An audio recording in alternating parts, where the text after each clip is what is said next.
दिलवाते हैं, लेकिन क्या कह रहे हैं कि हम लोग आज तक एकता के सूत्र में नहीं बच पाए। उसका कोई तो कारण होगा। आज हमारी जमीन छीनी जा रही है, हमारे साथ शोषण होता है, अत्याचार होता है, ये परिणाम है। कारण क्या है? यदि कारणों की खोज करोगे तब आप इस देश के मूल मालिक बनोगे, तब शासन करने जमात करोगे। लेकिन हम लोग कभी कारणों पर चर्चा नहीं करते। एक 5वीं का बच्चा भी जानता है, बुखार आया, मलेरिया आया, क्या करने, तो जानता है मच्छर के काटने से आया। और मच्छर में भी मादा एनोफिलिस ने काटा तब, और उसके भी पेट में वायरस होता है, जीवाणु होता है, उसकी वजह से मादा एनोफिलिस आपको मलेरिया होता है। तो इसका डायग्नोस होता है, जांच होती है, इसके बाद इलाज होता है, तब जाकर के मलेरिया खत्म होता है। तो हमारे समाज की यह दशा है, उसका कारण क्या है? इस कारणों की खोज आज तक किसने किया? यह है बड़ा सवाल। जहां तक मैंने देखा है आज तक, मैं भी 2002 से समाज में काम कर रहा हूं, और इसी गांव में हम एक कार्यक्रम में आए थे 2001 में।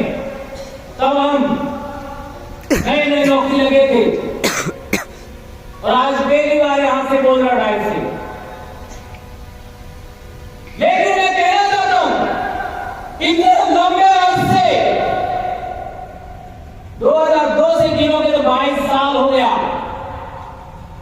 आज तक ना एससी के लोग आदिवासियों से जुड़ना चाहते हैं,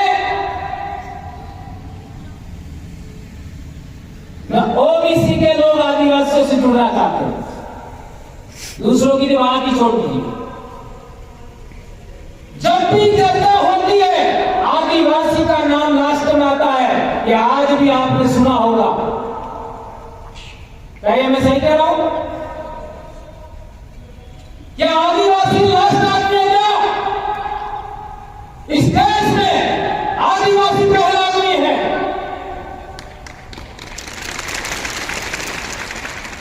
आदिवासी समाज पहला समाज है,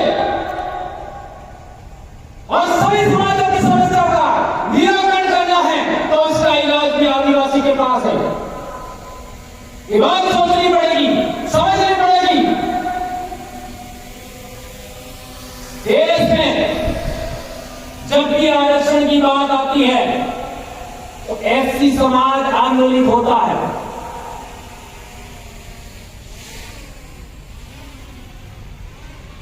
लेकिन अन्य समाज आंदोलित नहीं होती। अपेक्षा करो।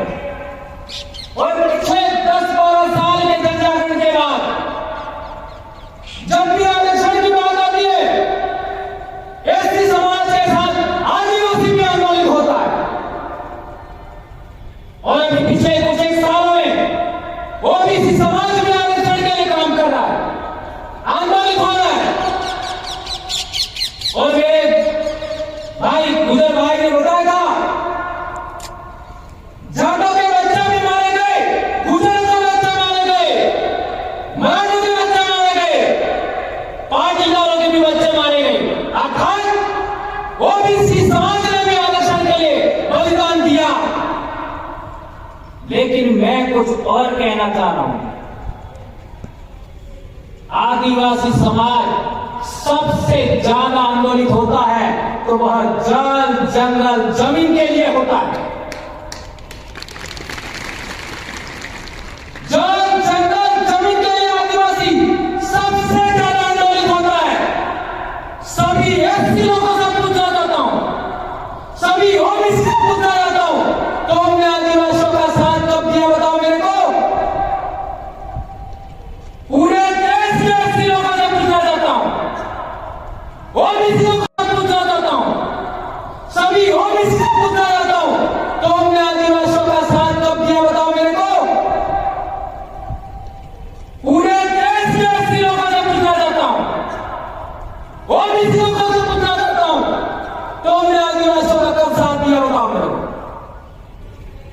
नहीं दिया। यह है कारण हमारे बीच में अविश्वास की खाई है, वो इसी वजह से पार्टी निकाली है। ये बात समझना होगा। जहां तक राजपूत समाज की बात है, पिछले दिनों मैंने बाड़मेर में भी बात रखा था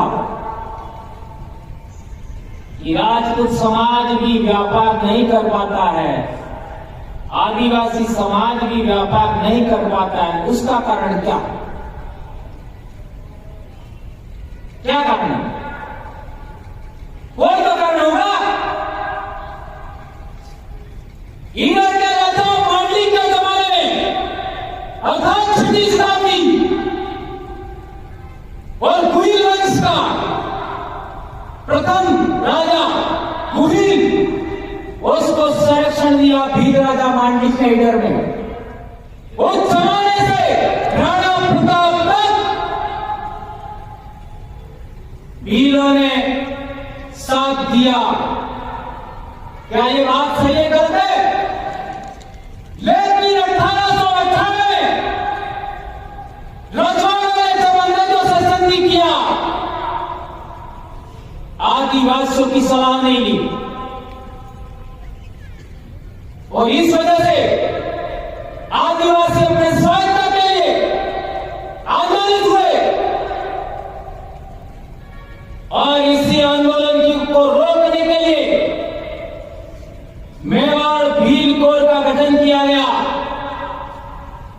और हमारे खेड़ा क्षेत्र में बटालियनें बनाई गई।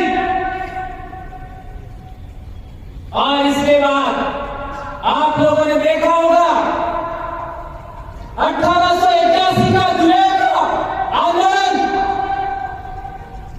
1913 का मानगढ़ आंदोलन, 1922 का पाकिस्तान का आंदोलन और 1922 का ही लीलुड़ी भट्टी का आंदोलन में हमारे हजारों लोग मारे गए।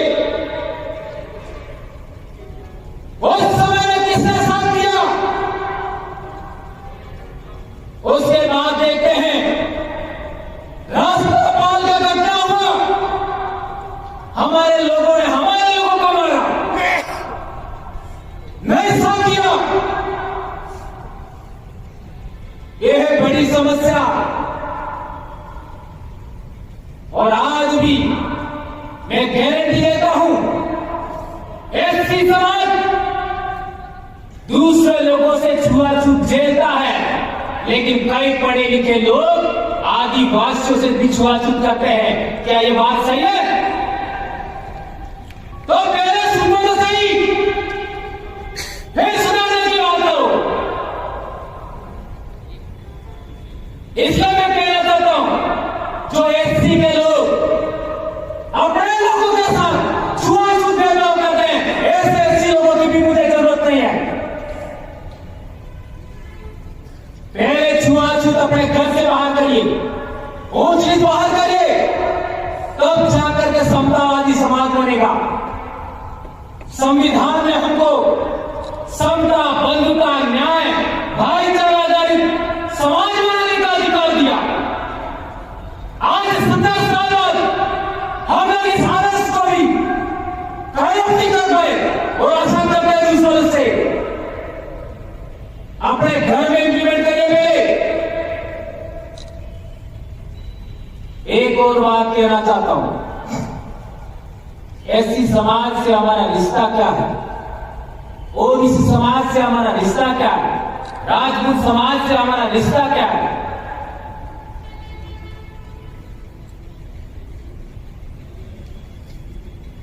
चौथी शताब्दी में चीन का यात्री फायर भारत में आया था।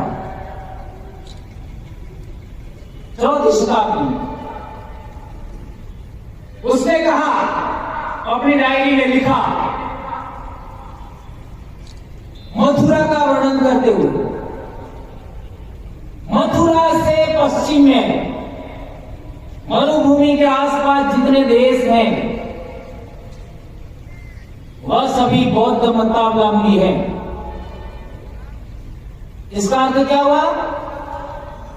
राजस्थान, गुजरात, कुछ महाराष्ट्र, आपका हरियाणा का इलाका, मध्य प्रदेश का इलाका, महाराष्ट्र का इलाका, सिंध का इलाका, वहां के सभी राजा बौद्ध मतावलंबी थे। एफआईआर ने बोला, और यही बात वेंसार ने बोला 7वीं सदी में। तो आज की तारीख में जो राजे महाराजे जो धर्म मानते हैं वो कब आया? ये सोचने वाली बात है। ये दो चीनी व्यक्तियों ने कहा कि यहां के राजा बौद्ध मतावलंबी है, इसका मतलब भील राजा भी बौद्ध मतावलंबी थे, और आज का जो राजपूत समाज है उनके पूर्वज भी बौद्ध मतावलंबी थे। इसलिए आज देश भर में मूल निवासी क्षत्रिय महासंघ बना है, छात्र धर्म की बात हो रही है। ये अभूतपूर्व और क्रांतिकारी कदम है दोस्तों।